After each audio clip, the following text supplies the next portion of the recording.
Thursday, footy fans. Welcome to another OneSoccer Hangouts. I'm your host, Asa Raymond, along with Oliver Platt, and this is a special keeper edition with Pacific FC goalkeepers Callum Irving and Nolan Wirth joining us on today's show. First of all, guys, just want to know how you guys have been dealing with isolation. How have your training regimens varied during this time? And Nolan, we'll start with you first. How are things going? Things are going reasonable. They're going well. Things could be a lot different this year, but unfortunately we can't control the uncontrollable. I've been running a lot more as a goalkeeper, so I feel like the yo-yo test I'll be able to crush out of the park. Playing the guitar a lot more, picking up little hobbies here and there. But overall, I've found structure and I've kept structure, which I think is the hardest part about it.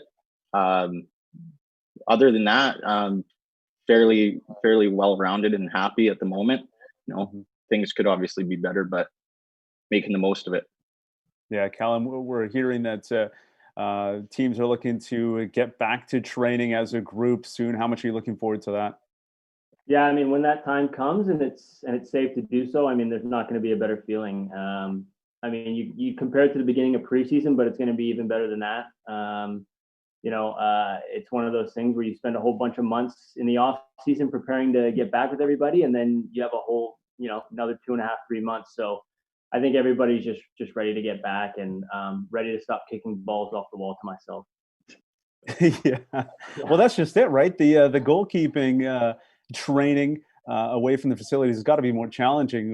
What's been the routine for you guys, Nolan? Well, so, I mean, running, but that doesn't really do me much good. And then I could go in the backyard and dive and get up 100 times, but that's not really any fun. But have anyone who can shoot at you? Well, I have been quarantined with my brother, who he also plays soccer. So he'll hit me a few volleys here and there when he wants to get away from the house. But he's been working. So other than that, I mean, a wall. I found a wall down by one of the schools, and it's not the same, but at least it's something. Mm-hmm. Callum, anything unique for you? You come up with any cool drills in the house or just outside? I don't know about any cool drills. Again, like Nolan said, a lot of it is just it's not ideal, right? It's not what you want to be doing. But like Nolan, I basically spent the first month driving because I didn't know Victoria that well. I spent the first month of the quarantine kind of just driving around looking for the best field, wall, school, park and then when parks closed, it was like, okay, now I really need to narrow my search. So ended up finding a place where there's a grass next to a wall at a school, and I just kind of hit it off there and try and get some work in. And our strength coaches are really good, and our medical staff, so they're sending us daily workouts to do that kind of keep our mind occupied and keep us fit and ready for when we get back. Nothing like the tennis ball off the wall, nothing like that for the hand-eye coordination. To be fair, I've never actually done too much of that. I see some goalkeepers utilizing that, but for me personally, I've never really done it. It's something I could probably incorporate though.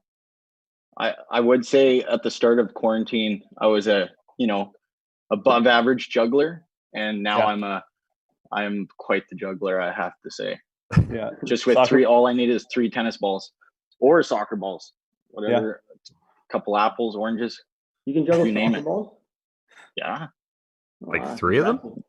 3 of them. Once we're back at training, I'll show you, Cal. We need to see this. We need video proof of this. I juggled some toilet paper on Instagram Live, on Pacific's Instagram Live. That was a struggle. Yeah, not alone there. All right, we want to thank everyone for watching our YouTube stream. Encourage people to obviously subscribe so you know everything that's coming up on the OneSoccer YouTube channel. Later tonight, a special presentation, the Atletico Ottawa kit reveal. So that should be a good one. Definitely want to tune into that. Gareth Wheeler hosting that. And immediately following that, York 9 versus Forge FC. That's all on the OneSoccer YouTube channel. And if you have any questions for our guest today, feel free to fire away.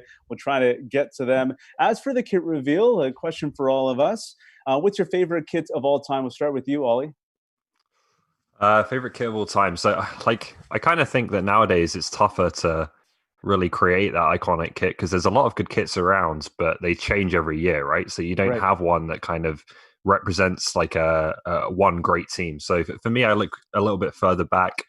I'd probably have to say the AC Milan kit, late 80s, early 90s. I thought that one was pretty iconic, and it kind of just stayed the same throughout them winning those 3 European Cups. So that would be my pick, at least in terms of club kits.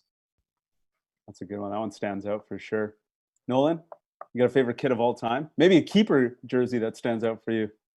I mean, I was a fan of the, back in the day, the Peter Schmeichel and Oliver Kahn, how they wore the quadruple XLs with the little shorts. I wouldn't mind wearing one of those one day if Macron came out with a quadruple XL for me. Just a big baggy one makes you look huge in that.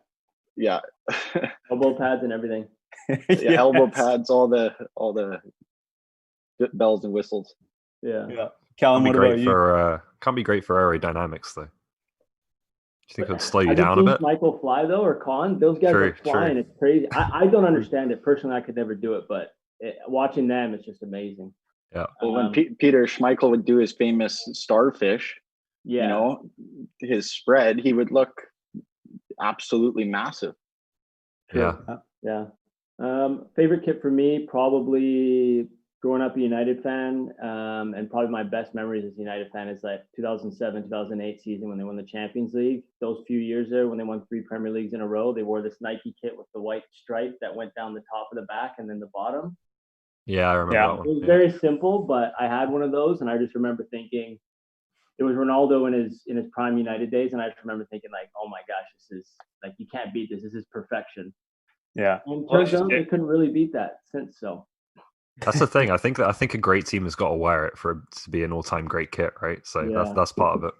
There's also a lot of like kits that are like Nike will just make a standard kit that everybody wears in a different color now. So it's not.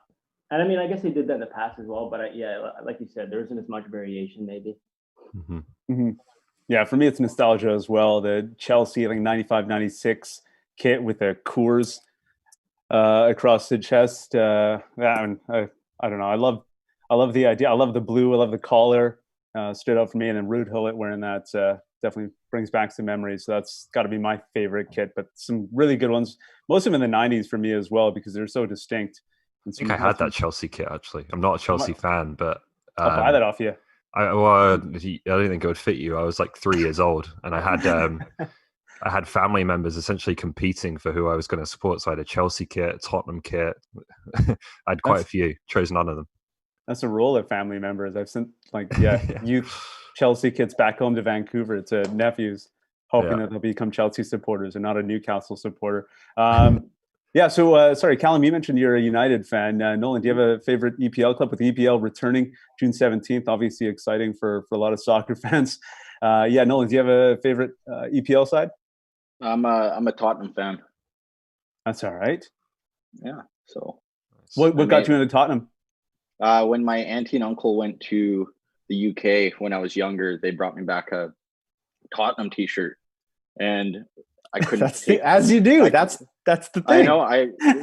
They don't really know much about soccer, but they knew I was a big soccer fan. So I guess they went to a friendly over there and they picked up a Tottenham shirt, gave it to me, and I mean that's when it kind of just grew on me. Not the shirt, I grew out of it, but the club. So it works. It didn't work on Ollie though, eh? Ollie, you're not a Chelsea supporter? Oh, I'm not a Chelsea supporter. The kit didn't work on you. Yeah, I wish I was. I support a team that's down the bottom end of League One right now, so I should have picked Chelsea. MK Dons, which is where I'm from in England. So yeah, good youth academy though, huh? Sorry, they have a good youth academy though, don't they? Yeah. Dele Alli is I think I've mentioned him probably 10 times on this show now. is our claim to fame. The pride of MK Dons. Yeah. All right. Well, keepers have some interesting routines. So sometimes superstitious, but so are coaches. Coaches can be very superstitious and odd, strange at times as well. I want to know what the strangest training routine a coach has given you. Start with you, Callum. Strangest training routine? Yeah.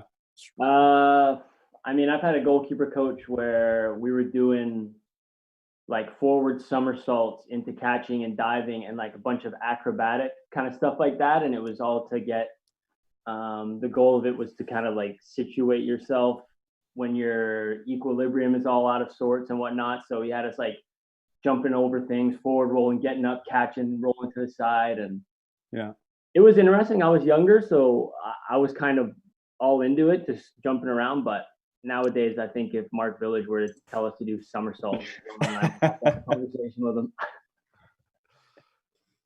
Do you guys ever have to? Sorry, guys. Do you guys ever have to, like, if there's the kind of outfield players doing a drill and they're like, we need someone to go in net, and you kind of have to do a little bit of a weird drill as a goalkeeper just to stand in net, essentially? Like, you mean to get warmed up? No, I mean when, say, the coach wants to do a drill with the outfield players, but they need a goalkeeper for the purposes of doing the drill. Do you guys often have to do that, like, and maybe do something a little out of the ordinary in that context? We usually be like bumpers in the end, or like free roam kind of guys or something like that. I haven't been told to do anything too crazy yet. I guess they respect us enough. There are times when we're us GKU are on our own doing our own thing, and then our coach or a coach will call over and say, hey, can you send one of them? And then kind of takes out of the drill because you lose one of the servers or something like that, and then the person going is like, no, I want to stay with my family. And they have to go over to the unknown and be a little guinea pig in the goal, just getting shots ripped at you or something. Punching bag. They just do like shooting from the 6-yard box, and you're just like, do you really need me here? Like, right. That's what I mean. Like, I see some drills sometimes where, like, they're trying to kind of imitate just firing the ball into the 6-yard box and having the strikers react, and you guys are kind of just standing there like in a bit of a difficult situation, right? Yeah. Yeah, those drills are more for the strikers, not for us. Yeah. That's what we put the young guy in. Whoever the youngest keeper is, just tell him to get down to that goal. What about the superstitions, though, guys? So, what are some of the superstitions you guys might have, Nolan?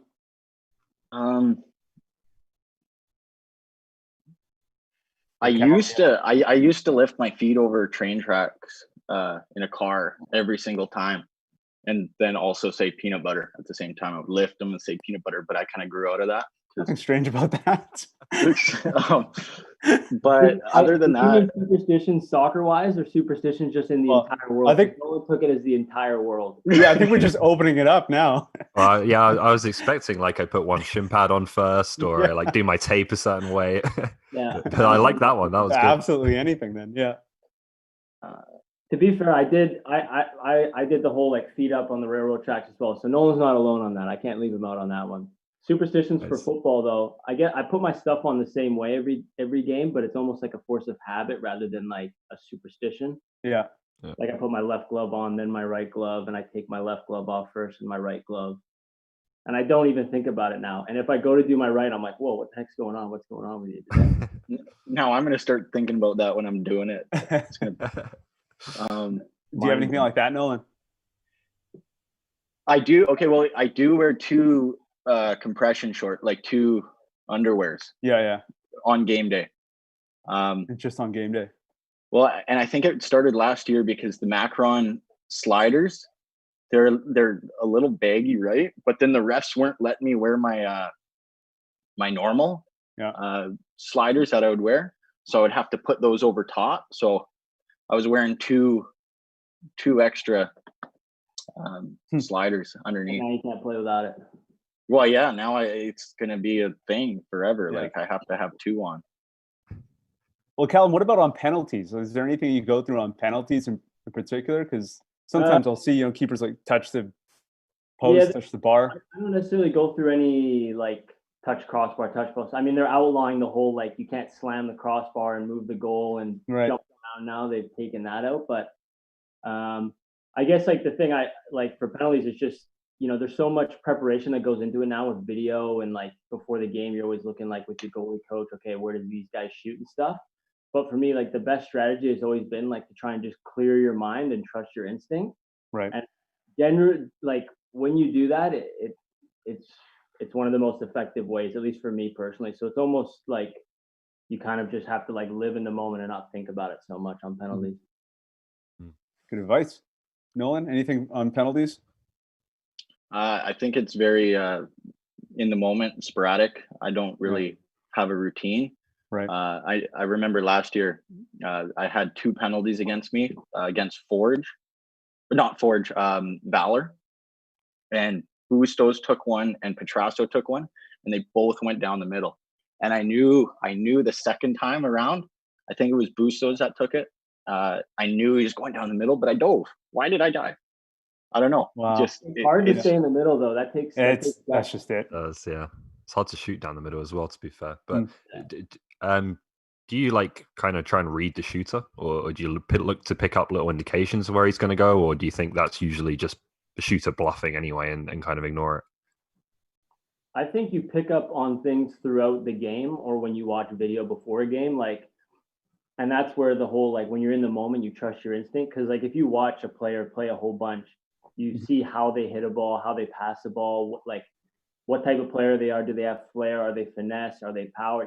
All these little things kind of contribute to the makeup in your mind of that player. Right. So when you're in the moment and they're stepping up, if you clear your mind and you trust what your instinct is, you're generally gonna go where your mind kind of is developed where they would go in a way. You know what I mean? If you can get what I'm saying, and when you trust that, it works. And when you don't, you're frustrated because you had that thought pop in your mind. Oh, he's going right, and then you're like, no, and you go left, and you're like, you end up going right, and you kill yourself because you're like, if I would have just trusted myself. Yeah. We've all been there. Yeah. As goalkeepers. We're going to get to a few rapid fire questions in a moment. First, a question from our YouTube channel. Jacob Local is offering up a fill in the blanks question for Nolan. You've played youth soccer in Van Isle if blank.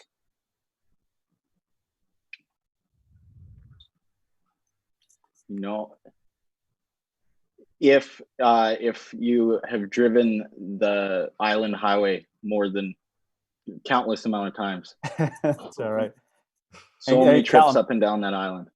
Callum, we'll offer it up to you as well. You played the lower mainland, Vancouver. If let's see, if you played on a gravel field in the rain during winter. I was going to say gravel pitch. Gravel. I know that well.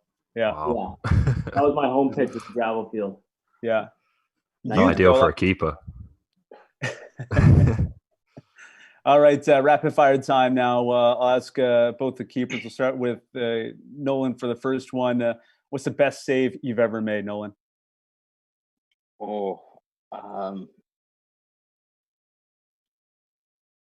The one that comes to mind was in Jamaica, U20 qualifying against Mexico. We lost 2-0 to Mexico, and there was a cross that came in, a header, and it was a hard low to my left and reacted save. And it just felt so clean, but it was so point blank and quick. And that's the one that came to my mind first. Are those some of the most satisfying saves, like off a header going down low, because you have to react so quickly? Yeah, and I think the coolest thing about a save is if it goes off your arm or your chest or something, for me, I feel the sensation of the ball for an extra 3 minutes after the play is gone. I can just feel where it's impacted me, and I kind of go, oh yeah, I saved that. I love that. That's so good. I gotta give a shout as well to the only CPL save that had its own name last year, which was the Bear Claw. I didn't think of that one. That was a great stop. Where does it rank then? That's up there, though. Yeah. That's up there. Callum, for you, what's the best save you've ever made? Hard to pinpoint, but maybe I made a save my first year in Ottawa.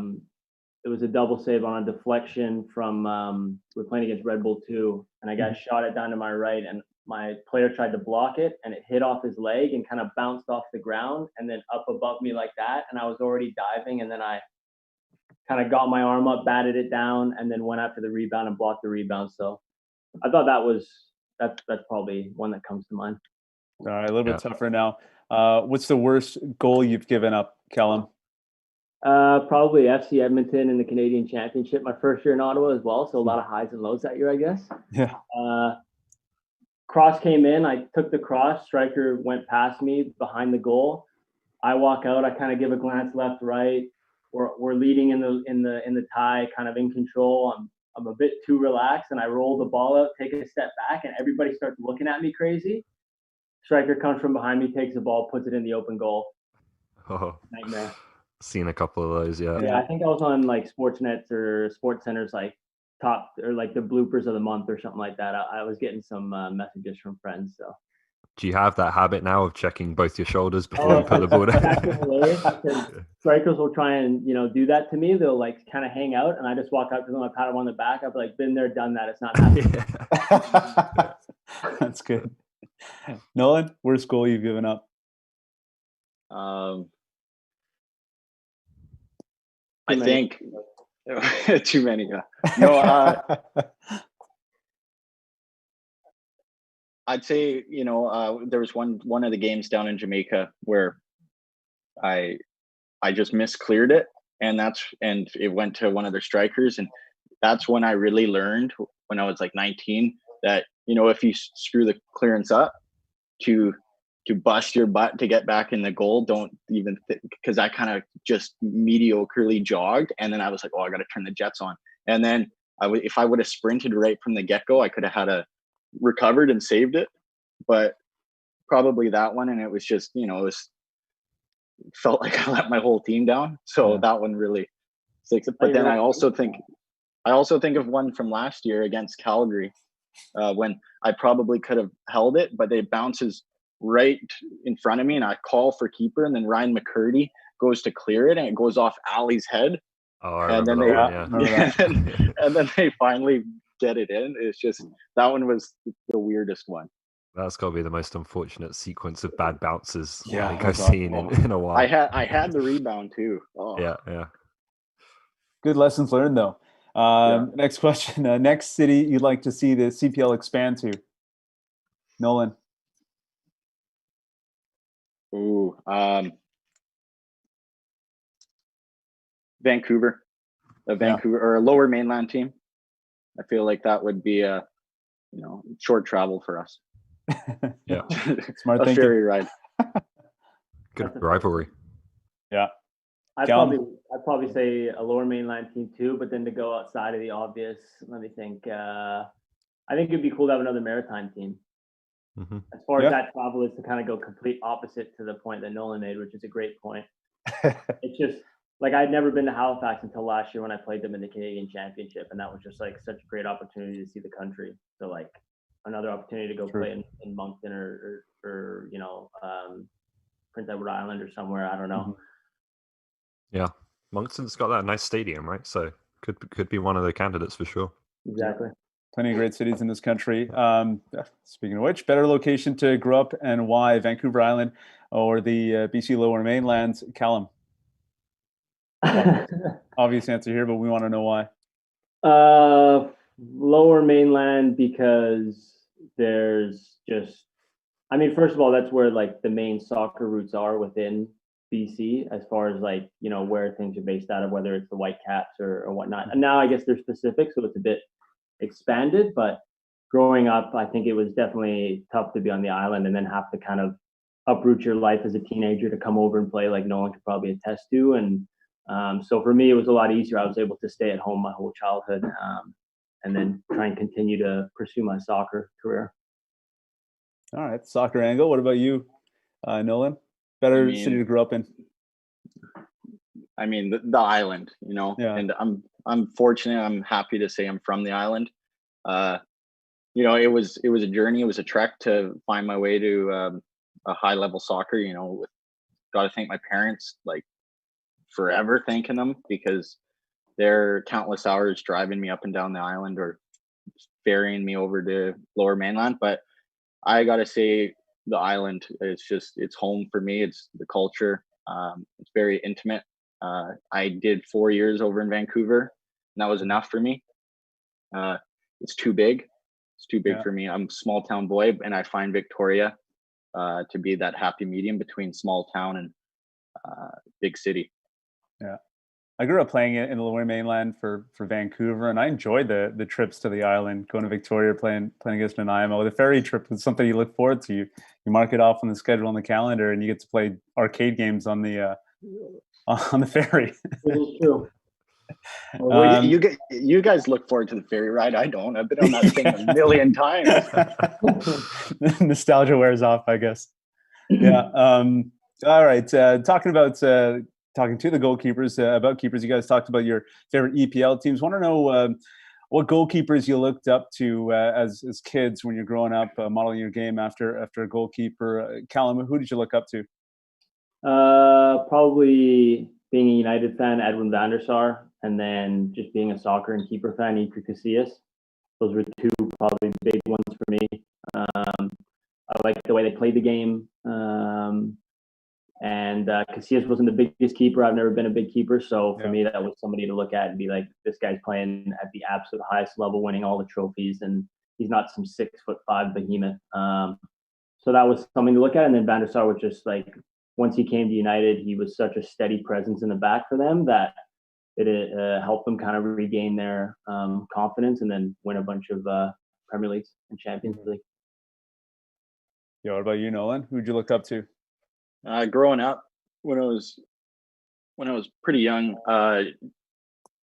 Joe Hart was coming up the rankings with City, and I always admired him. And then when they came to Vancouver to play the Whitecaps for a preseason game at Empire, I realized how big he was.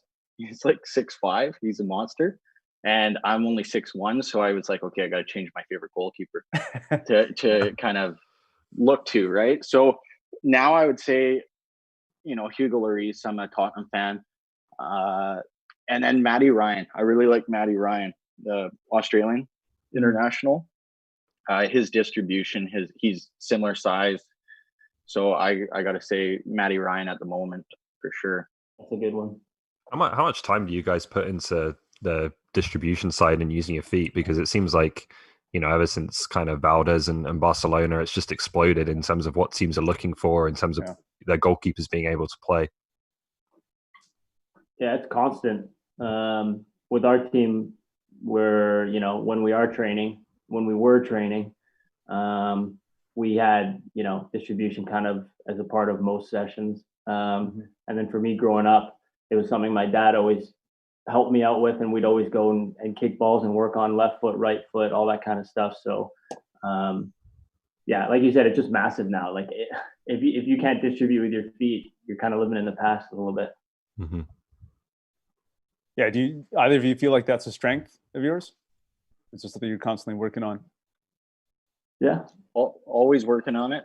Yeah. I'd say it's about me. For me, it would be a 60-40, 60% working on hands and diving and all that stuff. And then 40% big part of is distribution and playing out and controlling that ball. Yeah. Yeah.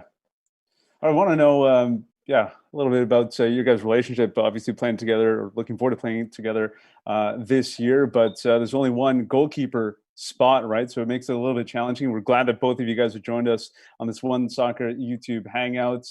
But if the season does get underway, we're all hoping the CPL season returns soon. How much will you guys be leaning on each other throughout the year, especially with a condensed schedule? Greatly. Last year, for example, when Mark, our goalkeeper coach, was my teammate,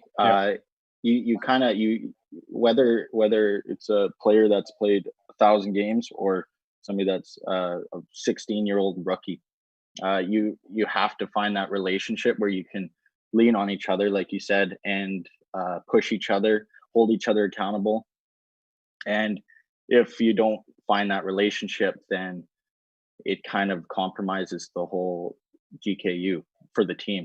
Mm-hmm. So Callum and I, we used to play, or we trained together with the residency program in Vancouver. Yeah. And then when I found out that he's coming back to the island, or coming to the island to be part of Pacific, I was excited because I knew it was somebody I could work with very well, and we would be able to push each other. He has attributes that I would like to have, and I feel like maybe vice versa. So we can learn from each other, push each other. Yeah. How do you kind of like build that trust between the two of you? Because like Asa said, it's not like striker where maybe you could play as a partnership and you can both get on the field. Only one guy can play. So is it ever difficult to maintain that kind of support for each other and having each other's backs, but then also being in kind of that direct competition? I think maybe when you're a lot younger, it's hard to find that balance or have the maturity to understand like what the position is. But I think at this point for Nolan and I, we've been playing keeper for long enough that we've been through our ups and downs, both of us, and we also understand that when we sign up to be a keeper on the team, like we know that only one guy can play, and if you don't realize that as a fact, like you're living in a dream world. Yeah.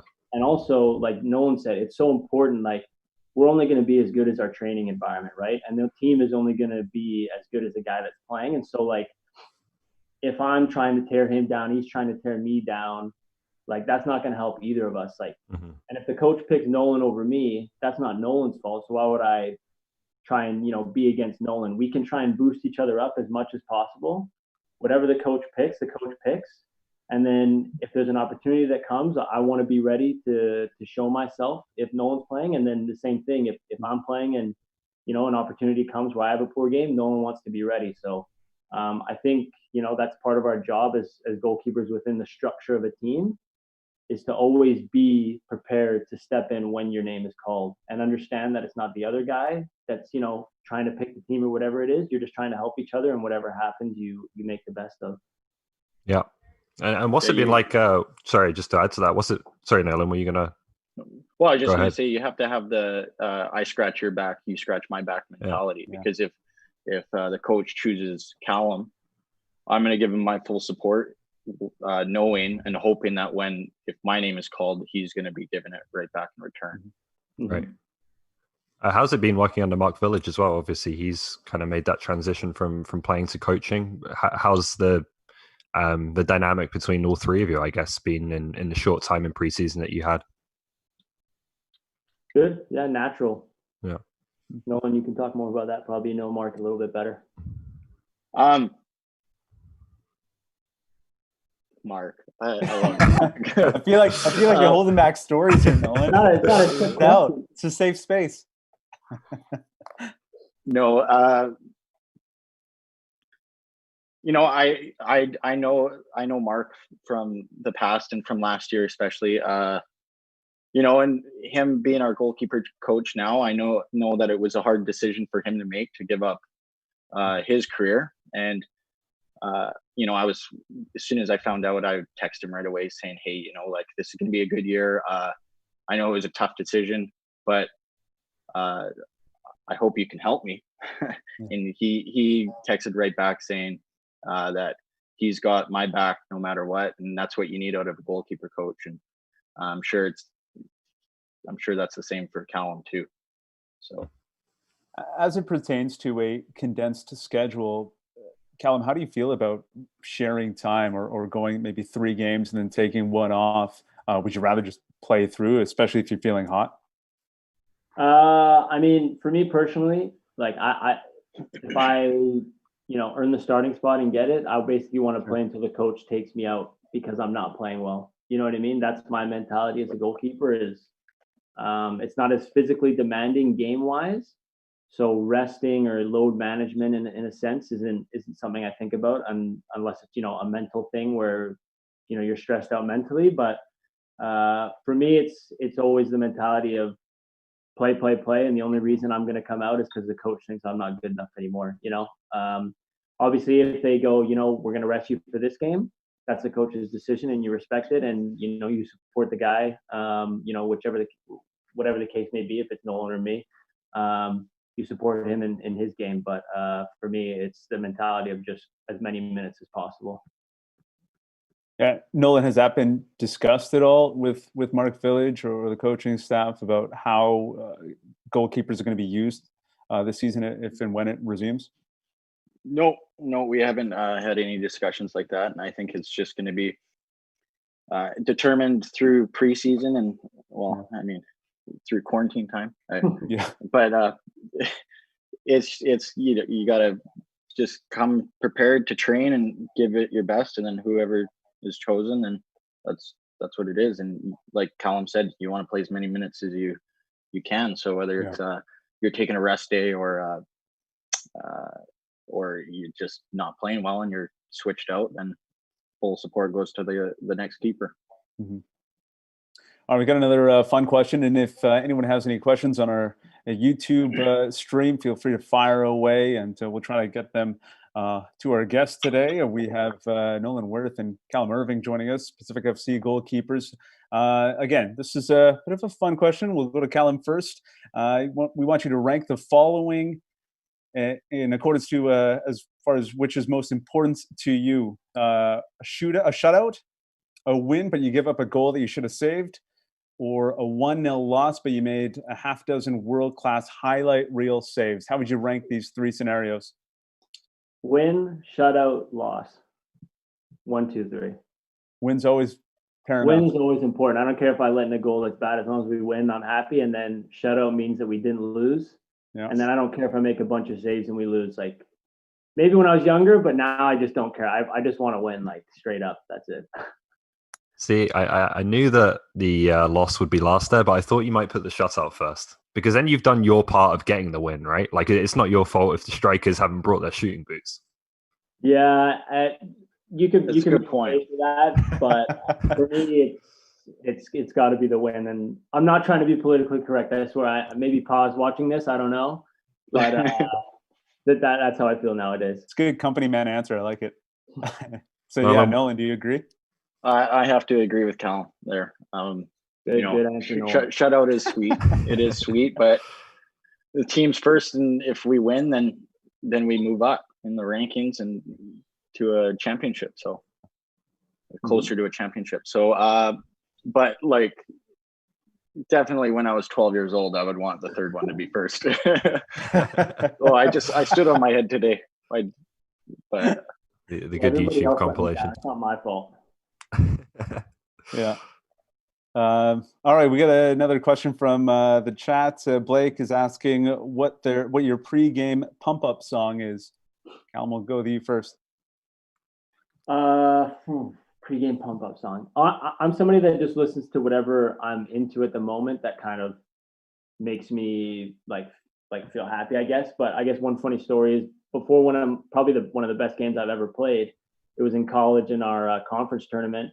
We had a short bus ride from the hotel to the field, and I listened to I Want You Back by NSYNC twice in a row, I think, and then had one of the best games I've ever played. So clearly it doesn't take much to get me hyped up for a game. How is that not part of the superstition routine now? Well, to be fair, afterwards, I think I might have listened to it for the next game, but we ended up losing 1-0. So I think it's done. You know what? Streak snapped. Throw that out. Nolan, what about you? What's the go-to pump-up song before a game? Usually some Red Hot Chili Peppers. No song in particular, just kind of put them on shuffle. Yeah. Maybe what's the album though? Just Spotify, all of it, anywhere, just all of it. So let that go through, because they've got some heavier songs, louder, more aggressive, and then there's some that slow right down. So it's a little bit of everything. Under the Bridge before yeah. It's all right. I'm into it. Good stuff, guys. All right, free kick question now. Ollie and I have chatted about this in the past. I find this really interesting. Free kick specialists are so good at using a wall to their advantage. Callum, is there any scenario where you don't want a wall in front of you? I think sometimes when there are certain, like if they're far enough out, sometimes a wall just kind of hinders me from being able to stand in the middle of the goal and give myself an opportunity to go either way. What's the distance? What do you like 30 yards from goal? Oh, let's see, distance wise. I'd say definitely over 30 yards, you're looking at like one or two guys, maybe max, over 30 yards at that point. Because sometimes you'll feel like, okay, this guy's, he's a great free kick taker. He's 30, 35 yards out. He can put it on goal, but you put three guys there and all of a sudden you're standing on the left side of your goal and you're like, hey, I'm giving this guy a little too much on my right side. because he's that good. So you'd rather just take a guy out of the wall, or even just have one guy so that you can kind of stand in the middle and almost challenge him and be like, look, you have the whole goal to shoot at, but I'm here, kind of one of those moments. Yeah. Nolan, how do you feel about these? Yeah, well, because when it's 30 plus yards out and you have a few guys in the wall, you're compromising yourself because you're on one side of the goal. When realistically the free kick taker has so much time and room to get that ball up and over. Yeah. So the wall kind of doesn't really do anything. So that's why when it's that far out, maybe just one guy, and then put yourself in the middle of the goal, in line with the ball, and just trust yourself that you're going to be able to get a step in and react and save. Even when it's like 25 to 30 yards, do you ever find that it like compromises your sight line maybe, or you don't see the ball until it comes over the wall and you have a bit less reaction time? Yeah, I think it can be tough. You get like 4 or 5 guys, and all of a sudden you're leaning, trying to like look around the edge of the wall. Yeah. At that point, maybe he's already stepped up to hit it, and then it can be super tough. Definitely, the closer it gets, the more you're just like, I just can't let him score on my side.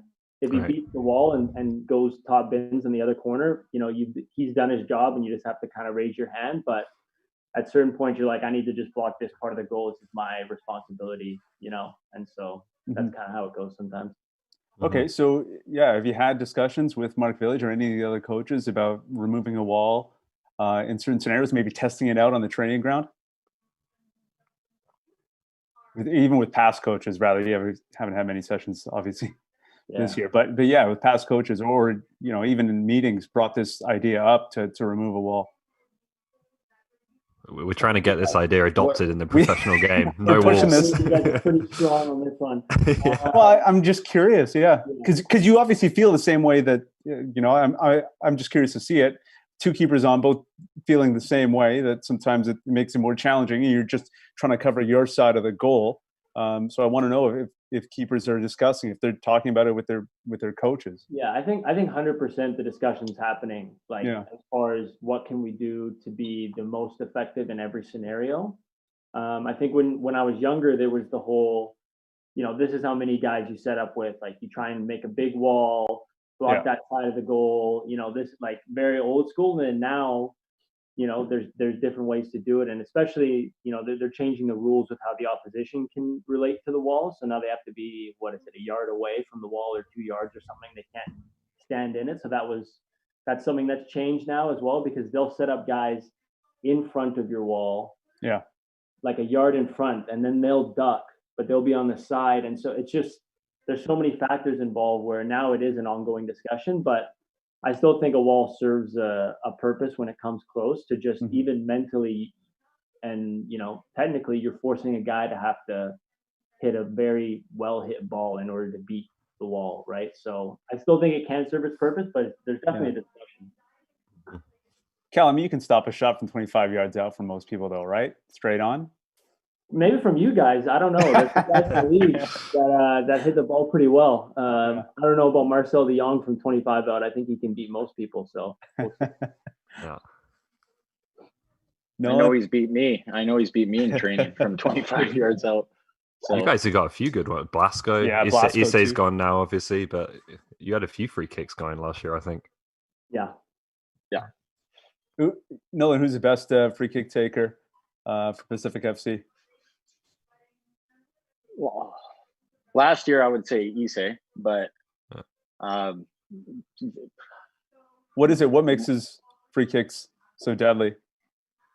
Just his consistency. Yeah. Name a person else they could step up to take a free kick and they'll hit, maybe 1 or 2 out of 10. He would hit 7 out of 10 on frame, right? So I feel like it's the consistency. It was top notch. All right, goalkeepers, they get a lot of heckling from behind the nets from various supporters groups. So I want to know, Callum, who's the toughest supporters group that you've had to deal with from fans? Toughest supporters group.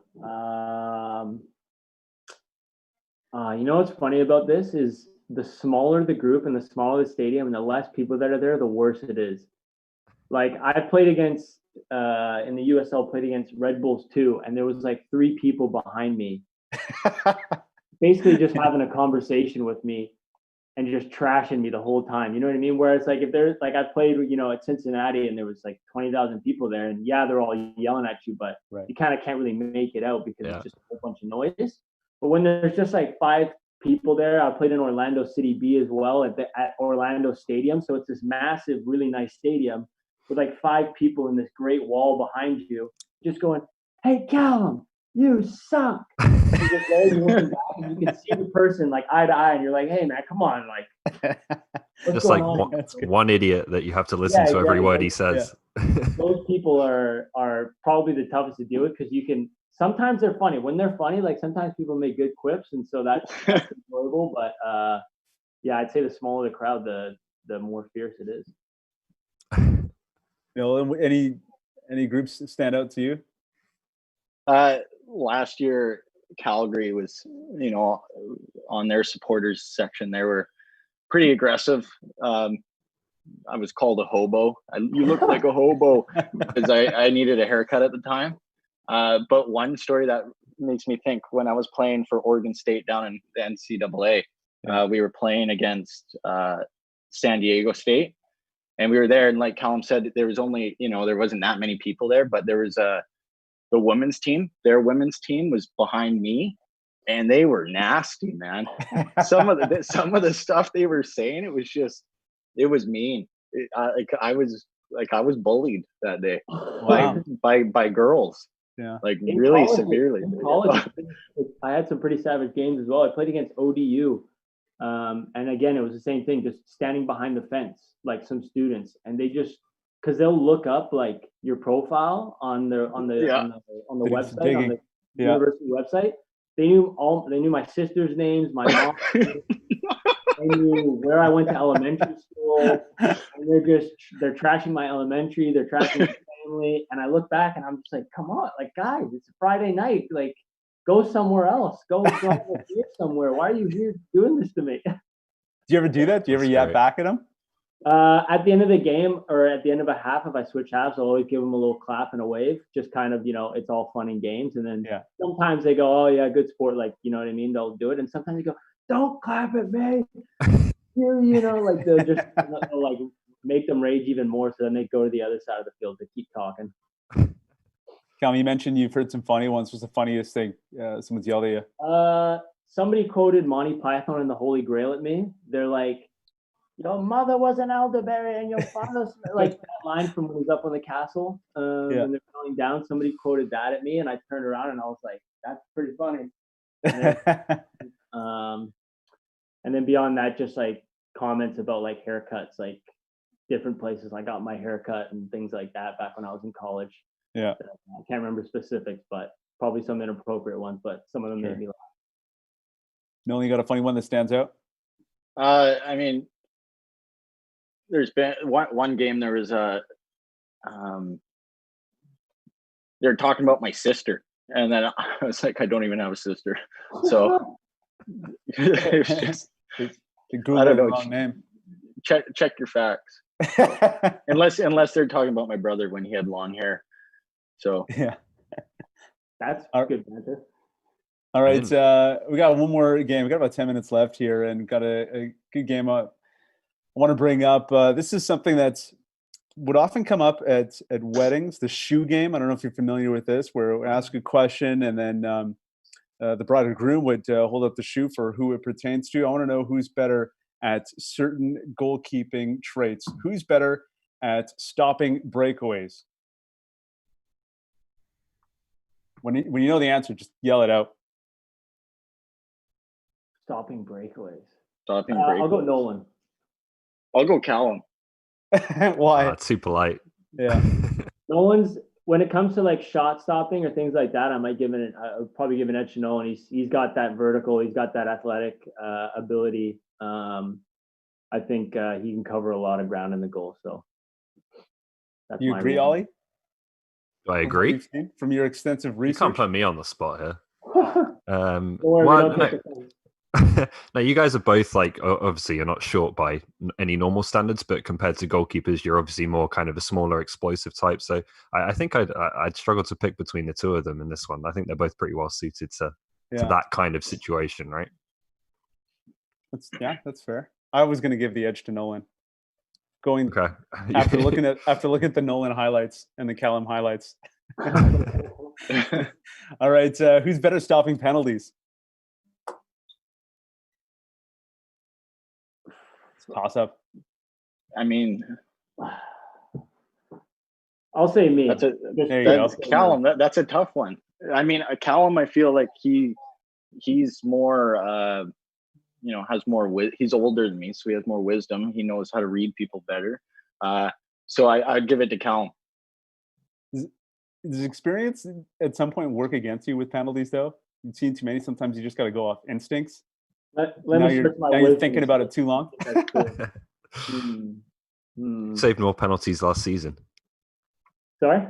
Who saved more penalties last season? I saved 0. I guess. Well, I saved 1, so there you go. At least Callum went. He's got it. I definitely saved 1. Callum's got it. Who's better at using their feet? I'm going to say me again, but again, he might disagree. I don't know. Yeah. I'm going to say me. Ooh, good. Okay. I'm going to say me. You have to have confidence. We both do have the side volley in our toolkit, though. Oh, nice. We both do, so that goes a long way, I feel. Tape, there's a whole lot of distribution in my highlight tape. Just watch the film. Yeah. I was going to give this one to Callum just because I was watching his YouTube compilation in advance of this show, and there was a lot of long diagonal passes being pinged around. So I'll give it to him on that basis. We'll let the tiebreaker decide. There you go. When you use that side volley, is it all for show or is it actually fairly effective? When are you whipping out that side volley? Oh, it's not just for show. It looks cool, but it does look cool. I think it's a weapon when you can use it right and in the right moments to bypass the line. Yeah. Whether it's Victor Blasco on the wing checking back and you pinging that in on a rope to his feet, or if you're putting over top for a breakaway. Yeah. We're not allowed to miss a side volley now. You realize that, right, Nolan? Now if we shank I know. These guys were talking about distribution. Yeah. All right. Who's better at positioning? Yeah. I'll give that one to Callum. Experience. Yeah. The wisdom strikes again. My old age.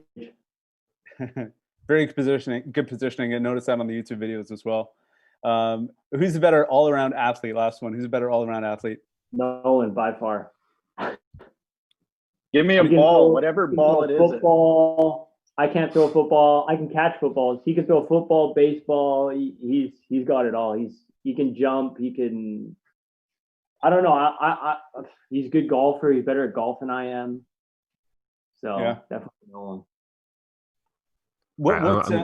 Go ahead. Sorry, I'm going to add one in. Who's better on corners? Nice. I haven't even seen Nolan on corners in a while, but so I'll say myself. I don't know. I'm going to say I need to learn to utilize my 35-inch vertical, but I just.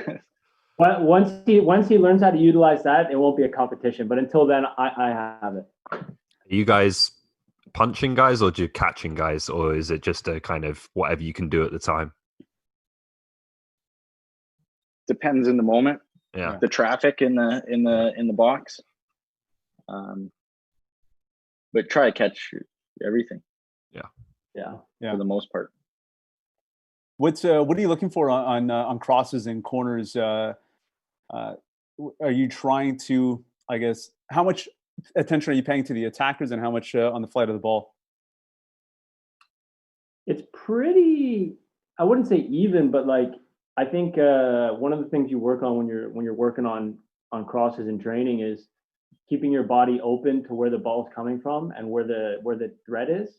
Yeah. So if you don't know that a striker's coming in at a near post or back post, then you trying to judge whether or not you can come out for a ball is going to be affected, right? If there's a threat at the near post, you're generally not going to be able to come out to that ball at the near post because he's probably going to beat you there. So you need to hold your ground. So I think there's a lot that goes into knowing what's around you and then assessing the situation as a whole once the ball gets served. Is that the trickiest part of goaltending? Just covering corners or crosses? Yeah. Yeah. Actually, I want to give Nolan some credit here. Nolan, I'm hoping you were in goal and not Mark in this particular game because I can't exactly remember. But I remember the week before Borges scored straight from a corner, he tried it against Pacific, and I think you were in net, and you made a pretty good save to tip it over the bar. That might have been Mark. I was trying to think. All right, we'll say Mark is the strongest on crosses then. Yeah. One for Mark. All right, last question, guys. If the CPL starts at a single location, everyone has to have a roommate. Which teammate would you want as a roommate? And who do you absolutely want to avoid and not have as a roommate?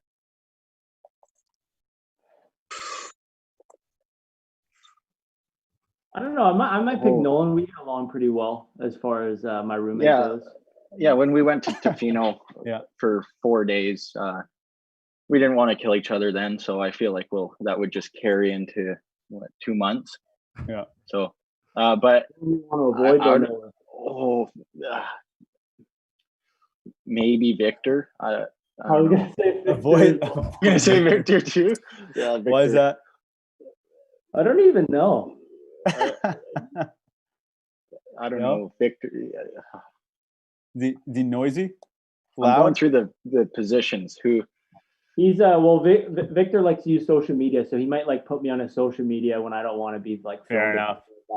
Yeah. He likes to document what he's doing throughout the day. So yeah.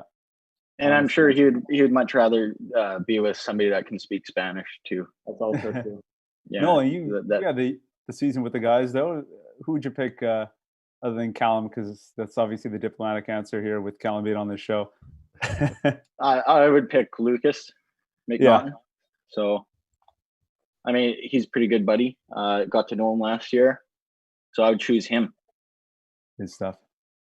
All right, guys, that's all the time we have. Thanks so much for coming on with us, Nolan and Callum. It was a blast, a good hour spent with the fellas. Looking forward to watching you guys both back on the field soon. I want to thank everyone for watching on our OneSoccer YouTube stream. Thank you for the questions and the comments. And reminder to subscribe, of course. A big Atletico Ottawa kit reveal tonight on the channel, 7 o'clock Eastern, 4 o'clock Pacific. And right after that at 8 o'clock, a CPL Classic between York 9 and Forge FC. Thanks again for watching. Have a wonderful rest of your day. Thank you for having us. Thanks, guys. Thank you. Well done.